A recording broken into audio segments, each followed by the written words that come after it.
Hello everyone, welcome back to the next video. In this video, I will show you how to integrate the Google Play Integrity API inside Expo React Native application for Android.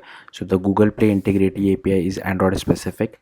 Now what is the Google Play Integrity API? It is basically used to check whether your app has been downloaded from Google Play Store or from some pirated software, or it is side loaded. So suppose I have an app feature. Suppose I have a game which is made with Expo React Native. I'm just giving you guys an example. And once the user has completed some stage in my game, I want to avoid some coins to the user, or I want to make the user's life a little bit easier in my game. So giving a cheat code or something, but I only want to give those users who have downloaded my app from Google Play Store from valid sources. Okay, not pirated sources. So in that particular case, the Google Play Integrity API would be very useful. Also, if you have payment transaction in your app, you can use for that purpose as well, just to check the validity of the app. Now, just to make it clear, I think the Google Play Integrity API provides 10,000 requests per day. This might change, so it's better you check the documentation for this. And if you exceed this quota, you will have to pay Google for this some amount. I'm not really sure what's that amount, but you can check the documentation. But in our case, free tier is fine. Also, you would require the Google Play Console account, so for which you will have to pay $10 to Google Play Store, Google, because we need to deploy our app to Google Play Console, so we can't really test it without that. But it is a lifetime membership, so you don't have to worry about it. So yeah, let's get started. Also, we would require a backend. For backend, I will be using Next.js. Now, if you're familiar with Next.js, some of you might be thinking that it is a full stack React framework. Why are you using Next.js? So given that it is full stack framework, we can also create route handlers. Like, we need to create two API endpoints. One is get and one is post. I will explain more on that later. But the reason I'm using Next.js is that we need to deploy our backend, this REST API endpoints, which we will create somewhere. Now, Next is created by a company called Vercel. They provide free deployments, like they have a free tier. Again, this is not a sponsor video about Vercel. It's just that it's very easy to deploy a Next.js application to Vercel, and I have a little bit knowledge on Next.js as well. That's why I'm using it. Feel free to use whatever backend framework you want, like Node.js with Express, and you can deploy it to AWS or Google Cloud or Azure, whatever you feel like, DigitalOcean. We just need to deploy it somewhere. We can't have it just locally, because our app which has been deployed on Google Play Console needs to call it. That's why. You can also use other backend framework like Golang or .NET C Sharp or Java Spring Boot, Kotlin Kit, or whatever makes sense to you. Like this Next.js code which we will be writing will be very similar to Node.js with Express, so you can use most of it. But yeah, that's what it is. Let's get started. So firstly, we need to create an Expo project. So for that I will be using this blank TypeScript template, but feel free to use whatever template you prefer. The reason I'm using blank TypeScript is because it has less boilerplate code, and it also has this TypeScript support. That's why. Now this is just my cheat sheet which I have created, so don't get confused. So I'll just copy this TypeScript template command. I will go to my workspace directory and I'll just paste it over here. Then I'll click on enter. Let's just wait. Now here we need to give our app some proper name, because we need to deploy it to Google Play Console. So I'll just give it as WanderSync. You can name it, feel free to name it whatever you feel like. So let it create the project. Now we need to write some native code for this as well. So that's very important, because we don't have a third-party library for this. So what you can do is you can just go to this particular URL, and it will tell you what all setup you need to create this native Android folder. So first you'll have to select Android device. Here you will have to select development build. I have disabled ES because I will be building my app locally. Then I have selected Mac OS, because I am on Mac OS. I have already installed Watchman using Homebrew. I have already installed Cas Zulu as well. I also set the Java home path as well. Now I have already installed Android Studio, and I have done all the things which have been mentioned over here. So again, I'll just scroll down simply here. Okay, I have already done all this step as well as this. Then we just need to run this particular command. So I'll just copy this command. then we'll cd to our app, which is wondersync, and I'll just paste this particular command. Then this will again install some dependencies, let it do its thing. Then we need to run this particular command, so this will actually create the Android folder for us. So I'll just paste it over here. Now the package name of our application is very important. Unfortunately, Expo is applying this package name, like this anonymous package name, which is not good. Like if you keep it as it is, most probably Google will reject your app while deploying it to Google Play Console. Now here it is throwing me an error because I don't have an Android emulator installed. Neither I have connected my real Android device to this laptop. That's why. But in your case, if you have an Android emulator installed, it will ask you to select your Android emulator or device and try to run on it. But don't run it. You can just press Ctrl C to avoid that, because we haven't written any code, so no point in running it right now. So like I mentioned, again, this is not really a big issue. So yeah, you can ignore that as well. Then we need to create a module. So again, I'll just come over here. In the meantime, what I will do is quickly will just show you I'll just open this WanderSync app inside VS Code as well, just to show it to you. So here you can see the Android folder was created, but we need to create a modules folder as well. So for that,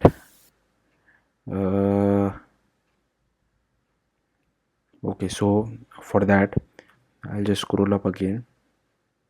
We have to go to this particular URL. So I'll just copy this and I'll paste it over here. Then here we need to firstly create a Expo module. So I'll just copy this particular command and I'll paste it over here, and I'll click on enter. Now let's just wait. It will ask us few questions. So for me, local module name is my module. This is fine.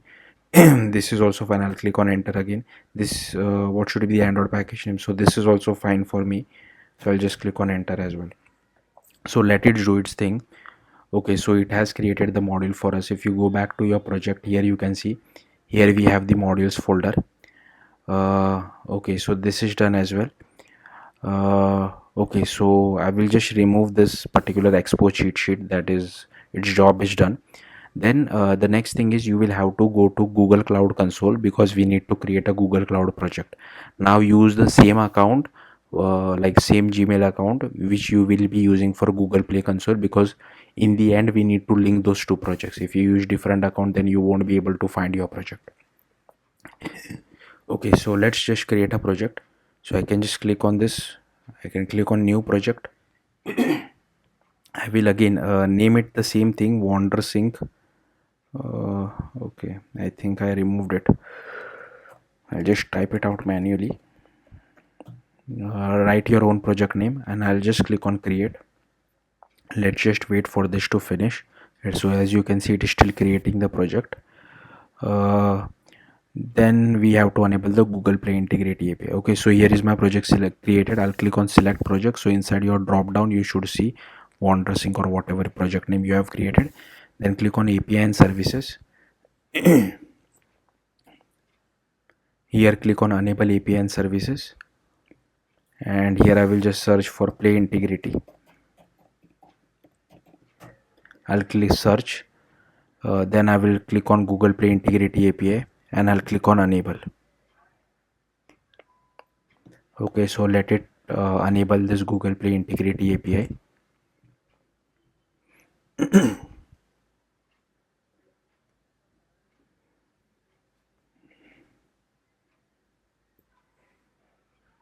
So here again I'll just so this is enabled. Okay, this is fine. Next we'll have to copy the project number. So I will go to click on this three dots, go to project settings, and here I'll just copy this project number. Now keep this project number somewhere safe, because we need to use this project number from our Expo application, which we will do later on. Then we have to go to this particular URL. So I'll just copy this URL and I'll paste it over here. Then you will have to click on enable the API button. Okay, so the next thing is make sure your proper project is selected inside the drop down. So for me it is selected properly. Then click on next and then click on enable. So let's just wait. Okay, so it has been enabled. Then once that is done, you have to go to this particular URL. So again, I'll just copy this and I'll paste it over here. Alright, then again over here you will have to make sure your proper project is selected. So for me it is selected. Then here you will have to click on IMA and admin. So let's just wait. Then here you will have to click on service accounts. Then here you will have to click on create service account, and here you can give it whatever name you feel like. I'll just give it as my service account. Then I'll just click on create and continue. Then here I will select a role currently used, owner. I'll click on continue again, and here I'll click on done again.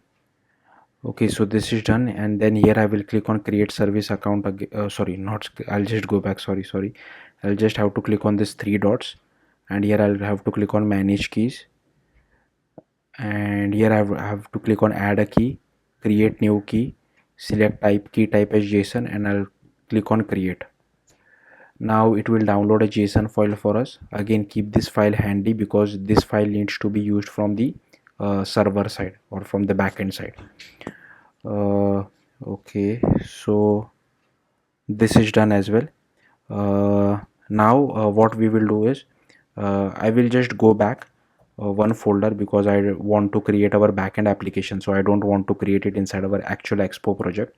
I will create inside this workspace directory which I have, which is named also as Expo, but you can feel free to create wherever you feel like. Just don't create it inside an Expo project, it will not make sense.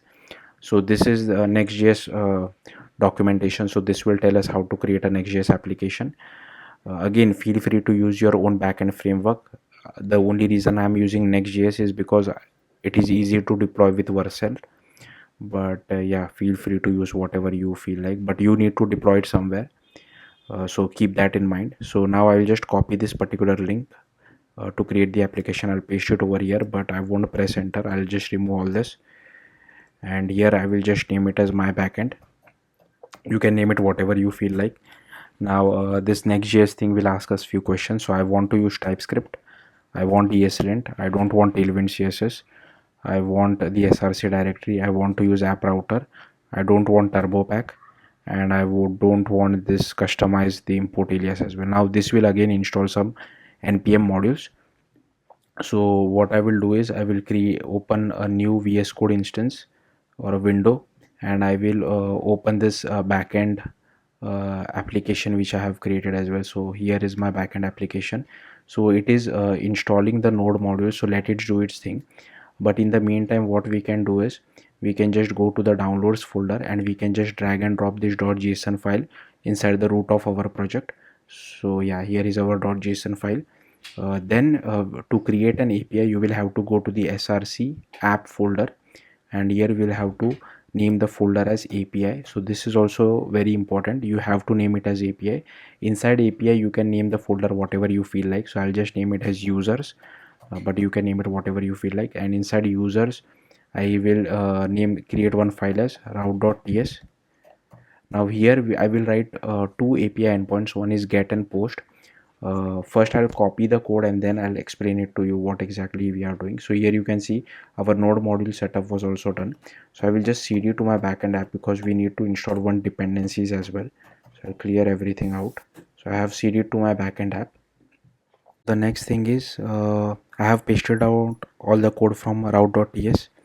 Then as you can see, I'm getting this error. I'll show you the code in a bit, but I need to install this Google Auth library. I'll copy this, and to install a library in Next.js, we have to do npm install Google Auth library.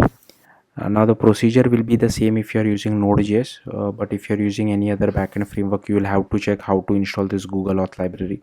I'll just click on enter. So it will install the dependencies for us. So now I think VS Code should be happy in a bit. So here you can see it is happy. Now I have also imported this crypto which is from Node.js. So behind the scenes, Next.js on the backend side also uses Node.js, to don't get confused. And here I have also imported this path. this crypto I am using for generating a hash. So here you can see this is a get API endpoint. This is how you create it inside Next.js. So this is my secret key. You can change it to whatever you feel like or put it inside an environment variable. Then I'm getting the timestamp. Then I'm using this crypto to create an HMAC. I am not expert in this. I have just asked ChatGPT to create an hash for me and it gave me this code.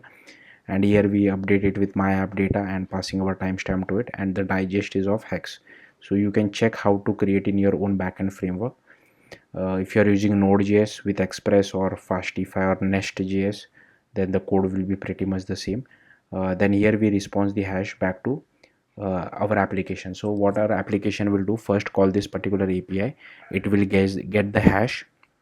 Then with the help of this hash, and we will pass this hash to our play integrity API, which will generate a token. That token will be sent to this particular post endpoint which we have. So here you can see it accepts a token. Then here we are passing the file path. So now this is my old file name which I have just copied. The new file name is this one. So I'll just copy this entire file name. Again, be careful with the file path. If you are using different framework, this will be little bit different on how to get the file path. So yeah, be careful with that. Now here should be our package name. So our application name was WanderSync, right? So I will just write WanderSync. Now if you remember, while creating the Expo application, the Expo gave us a package name like com.anonymous, but we can't use anonymous, so we'll have to change the package name on Expo side later on. So make sure don't use my package name, it will not work for you. Even if it works, while deploying it to Google Play Console you will get error. So make sure you use your own package name. The package name is the same as that of the Android application of our Expo React Native app. Okay, then here is our Google Auth, passing our key file path, and here we are passing the play integrity. I'll just close this. Then here we get hold of our client. Then here we get hold of our access token. Then we pass the play integrity package name access decode integrity token. Then here we call this fetch method as well. Here we pass our URL. The method type is of post. Headers authorization is bearer token. Content type application slash JSON, and then we pass the token whatever we have get to this particular API. So here we are basically calling an API. That's why we are using fetch, and whatever is the response I just stringify it and then return it back. I don't think you need to stringify it over here as well. You can directly pass the JSON, but I'll keep it as it is, and I'm returning whatever is the response back to our client side, Expo React Native side. This response will tell whether the app was downloaded from Google Play Store or not. So yeah, that's it. Now what I'll do is I'll quickly push this code. I won't show you guys that part. I'll just quickly create a GitHub repo, push this code to GitHub, and then I'll go to vercel.com. I have already signed up. If you're following me and if you're going to vercel.com for the very first time, you will have to sign up with GitHub. So yeah, just do that. And then once you sign up with GitHub, it will automatically show all the repository which you have. You just have to select your proper GitHub repository where you have pushed this particular code and just click on deploy. It will automatically deploy it for you. Now suppose our this particular backend API is deployed to https://mybackend.vercel.app. I'm just giving you an example. So if this is the base URL, then the API would be https://mybackend.vercel.app/API/users. So if you do a get a request to that particular entire URL, this will get called, and for post this will get called. So yeah, that's it. So I'll just quickly deploy it to Vercel and then I'll come back again. Like I mentioned, I won't show it to you. You can do that yourself, or if you want, if you are deploying it to AWS or Google Cloud, feel free to do that as well. Okay guys, so I have written down the code. Let's go through it one by one. So come back to your Expo React Native application. I have deployed my backend to Vercel. So firstly, inside app.tsx, before that you will have to go to modules, my module, go to src, go to my module.ts, and here I have added one more method. So these are were present by default, these three things. I have added one more thing called get token async, because we will be passing the hash which we got from our get API to this get token async, and it will give us back the actual token. Now if you see, I have kept the return type as void, but it is of type promise void. So to actually return the data, uh, we will be making use of this particular thing. If you come over to my module.type.ts, so here this change event payload was present by default. So all this stuff was present by default. I have not added anything. So if you see, it has this particular value property. I will be using this value property to send that particular token from native Android side to Expo React Native side. So we will be using listening for this particular value. So yeah, so the only thing which I have added is get token async.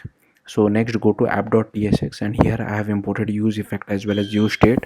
Then I have also imported alert, style sheet, text, touchable, opacity and view, and I have imported our module. So this was the module name, right? So that's why I have to write my module. Then I'll come back to this particular bit later on, as well as the state. Ignore this methods as well. So first let's look at the view. So I have just created one button, and on click of it, so this get hash button, we are calling this get hash endpoint. Okay, so if you see over here, this get hash method, this is where my backend has been deployed. Now please don't use my URL, because by the time you watch this video, I will be like removing this particular backend from Vercel. So don't try to use my URL. Feel only use your own URL. So here we are doing a fetch call. So basically a get call to this particular API, and whatever response I get, we just assign it to our data variable. So await response.json, and it will have the message property. So if you remember, inside our backend, while sending the data back, I'll quickly show it to you as well. This was my backend. So if you remember, while sending the data back, we were using this message property, right? That's why I have to use a data.message. Same for this as well. While getting the response, we are using this message. If you have written something else, then you'll have to use something else over here as well. So that's why I'm using data.message, and whatever we get, we are just assigning to our state. So I have created one state for this set hash. Then the next, I have just created this text element as well, just to show you whatever hash we get from our backend API. You don't need to show this to your users. This is just for our own understanding. And then I have created another button, so which will call this my module.get token async and pass this hash.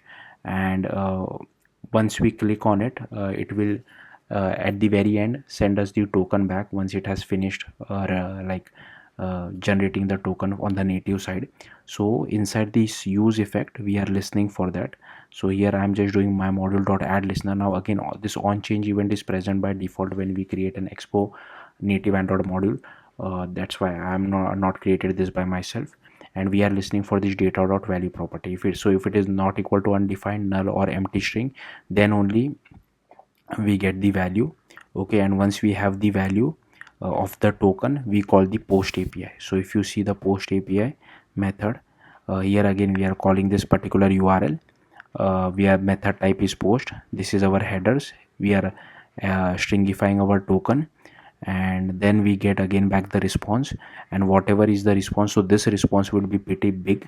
So whatever is the response, again it has been stringified on the backend side. That's why I just assign it to set validation, this use state which I have created, and whatever response we get, we again display it inside your text component.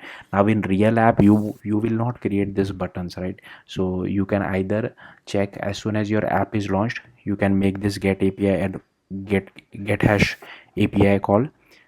As soon as you get the hash, you immediately call this, and once you get the token, you immediately call the post API and check. So you won't create buttons in real world application. This is just for our own understanding. Or you can call all this entire functionality when something like uh, something what do we say, something important is going to happen in your app, so you can call it at that point of time as well. So yeah, that's it on the JavaScript or TypeScript side. Next, let's go to the main Android folder. go to build.gradle first, and first here we will have to add our dependency of play integrity API. So you will have to scroll down, and here you will have to add this dependency block. Here you will have to add this implementation com.google android play integrity 1.4.0. so just check whatever is the latest version, make sure you use that. Once that is done, you can just go to your main android folder. Here you will have to go to android manifest and just check whether you have this internet permission or not. That is also important. Once that is also done, again come back to your modules, my module, go to src java, and here you will have to go to my module.kt file. And firstly you will have to add this imports which I have added. So all this, I think these two imports would be present by default. So don't copy these to import because your package name might be little bit different if you have changed it. But this three imports you will have to add, as well as this particular import. Now the code which I have added is first to get the hold of our context as well as our activity, so make sure you copy this code. Then we want this standard integrity manager, so we are creating a variable for that. Then here we are creating this integrity token provider as well. So we are creating a variable for that as well. Then here is our cloud project number. So if you remember, we have copied this project number from Google Cloud Platform, so make sure you write your own project number. Don't copy my project number because by the time you watch it I will be deleting my project from Google Cloud Platform as well. Then inside this module definition you will have to override this on create method. So here we are initializing our standard integrity manager, and we are also creating the standard integrity manager dot prepare integrity token. Then we just add this set project number and do a build. Then we add a success listener as well. Then here we just assign integrity token provider equal to token provider. In case of failure listener we just display a toast message as well. Then I'll just scroll down. I'll scroll down more, and here is our asynchronous function. Here we have this get token async, and here we get the hash. Here we get integrity token provider dot request standard integrity manager dot standard integrity token request dot builder. We pass our request hash and just do a build. Then we do integrity token response dot add on success listener, pass the response to it, and here you can see this is how you send the response token back to React Native side. So I'm using this on change event which we were listening for inside use effect, and the value vary property should be the same. So yeah, that's what I'm doing over here and sending it back to React Native side. Now I think that should be it. First what we will do is we'll run our application, run our project, I mean, um, on our Android device, and later on we will deploy it to Google Play Store and then downloaded it from there so that we can test whether that whatever we have created is working or not.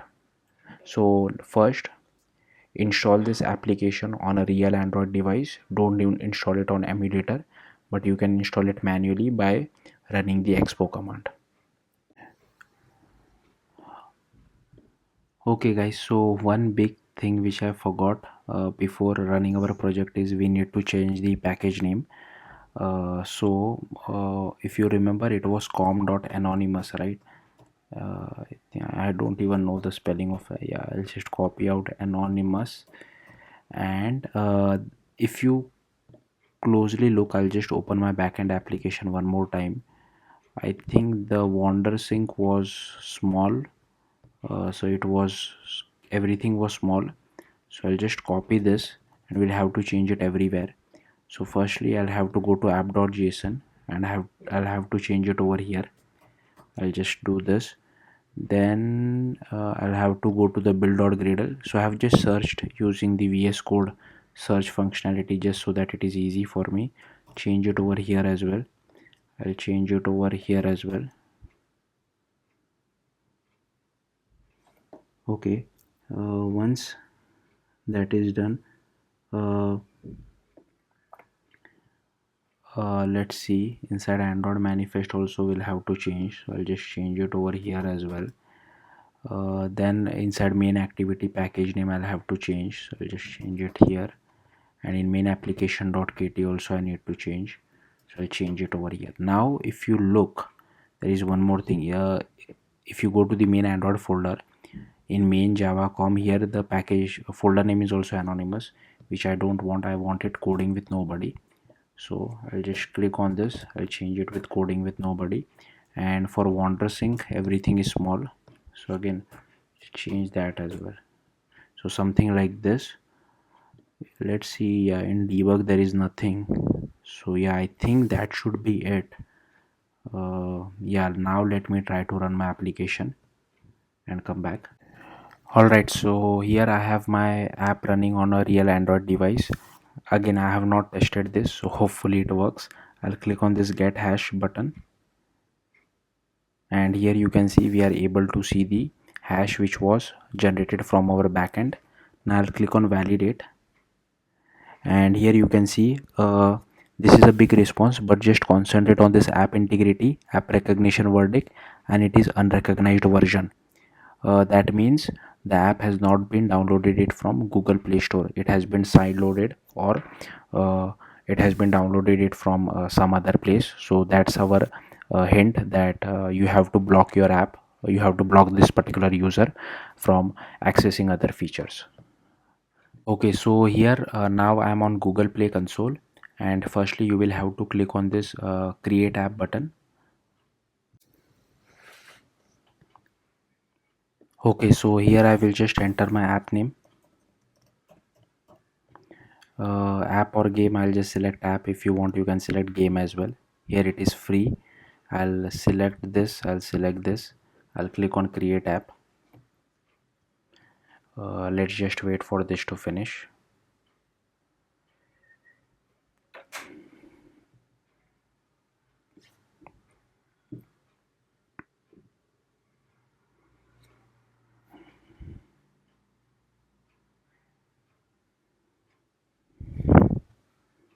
Here I will click on test and release. I'll click on app integrity, and here I'll click on link cloud project, and here you can see it has automatically selected my project. If it is not selected for you, make sure you click on this drop down and select your cloud project, and then click on link project. So the project has been linked. Again, I'll click on test and release. I'll click on app integrity one more time, just to be on the safer side. Yeah, so this is done. This is fine. We have already integrated this, so even if this is not cut out, like even if this is not would strike through, that it's fine.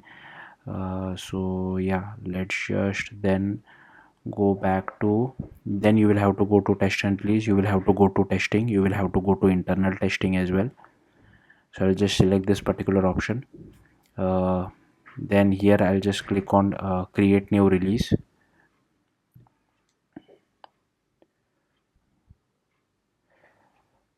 So for this we need to generate an Android app bundle. uh, so let's see how to do that.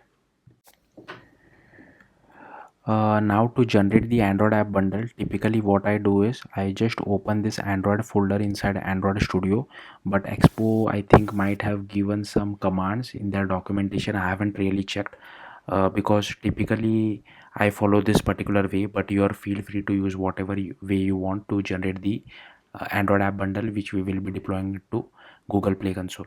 So I have already opened this Android folder inside Android Studio. If you're doing this for the very first time, the Gradle syncing will take a little bit of time, so be patient. Once that is done, just click on build at the top, click on generate Android assigned app bundle, click on Android app bundle, click on next. One more sorry, ignore. Then you can just click on create new. I'll click on this folder icon. I will just navigate to where my Expo app is located. So samples Expo uh, WanderSync Android. I will just store this key store over there. I will enter some password.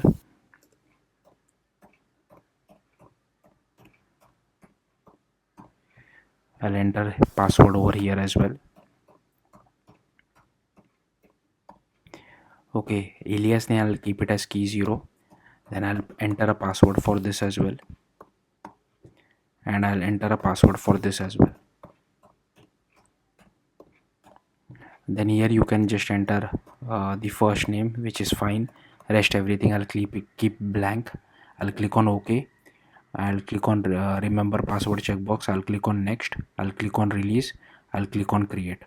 Now let this will take little bit of time, but one thing which I want to tell you is, suppose after this process has completed, in between if you get an error saying something like process node related error, process node, something like that. One thing which I have noticed, the reason that causes the issue is because I'm using Android Studio Ladybug, and by default it uses Java 21, but I think Expo projects have not been upgraded to use Java 21. So you, if only if you face this issue, then only do this change, otherwise don't do this change. So you'll have to go to Android Studio, go to settings, go to build execution development, build tools, Gradle, and here just change it to Java 17. I was facing this issue, that's why I have changed it to Java 17. By default Android Studio Ladybug comes with Java 21. Okay, that's what I wanted to convey. Now let's just wait for this Android app bundle to get generated. Also, in the meantime, make sure you uninstall your application which you have installed like locally or side loaded. So make sure you uninstall it before downloading it from Google Play Store. Okay, so as you can see over here, my Android app bundle was generated. I'll just click on this locate button and it will automatically open it inside the Android project. If you if like me, if this dialog like disappears for you, again you can just go to your project, no big deal, sample, Expo, WonderSync, Android. I think it's in build. No, not in build. Go to app, build, outputs. No, not in output. Yeah, you'll have to go to release. You'll have to go to app, release. Here is your Android app bundle. So here we'll just go back to our Google Play console and we can just drag and drop this Android app bundle. Now you might be wondering why it is 42 MB. So Android app bundle are big in size, but what it does is, behind the scene it will use split APKs. So once the user tries to download it from Google Play console, the app size will drastically reduce. You can even reduce it further by using something called Android R8 with ProGuard, but I don't want to go into that. So here for release name you can just give it as 1.0. Also one more thing, if you are trying to like suppose if you made some mistake and deployed your deployed your project to Google Play console and you want to redeploy it, so you can again just do this build, generate Android apps and bundle. The details will now be stored for you and you can just click on next and click on finish. But before doing this, you will have to go to this build.gradle file and you will have to change the version code to and version name as well. You can change it to 2 and this to 2.0.0. Then if you're doing it for the third time, you can change it to 3.0.0, then 4.0.0, something like that. Then again coming back to Google Play console, I can just click on next, and here it is showing us warning, but here you can see our app size has been reduced to almost 14 MB. Then I can just click on save and publish. I'll click on save and publish again. Now like I said, we are deploying it to internal testing, so we don't so Google does not need to approve our app. We don't need to wait for Google to approve our app. We don't even need to upload screenshot and feature graphic, all that stuff, so we can completely ignore that. So here you can see the app is available to internal testers, so it is removed, so it is released immediately. Sometimes it might take up to an hour, so if you are not able to see it, that's fine as well. Then you will have to go to your testers tabs, because this app will not be available to all users, so you can't directly search it on Google Play Store. So you will have to add some testers, so you can just create an email list, give it some name, add your tester email ID and just click on save changes. I have already done that, so I'll just select all three. I'll click on save again, so it has my email ID. Now scroll down and here is the copy link, so you will have to send your tester this particular link, and by clicking on this link they will be able to install your application. So here you can see I'm mirroring my device. I have already signed in with the tester Gmail ID, so make sure you sign in with your own tester Gmail ID only, whatever you have added in Google Play console. I'll just scroll down, I'll click on accept invite. So let's just wait for this. So the invite has been accepted. Now you can just click on this download it on Google Play hyperlink. So I'll just click on that, and here you can see our app is on Google Play Store, but again, like I said, the app is not reviewed, that's why it looks a little bit weird. Now I'll just click on this install button, so it will install the app for us. Let's just wait for this installation to finish.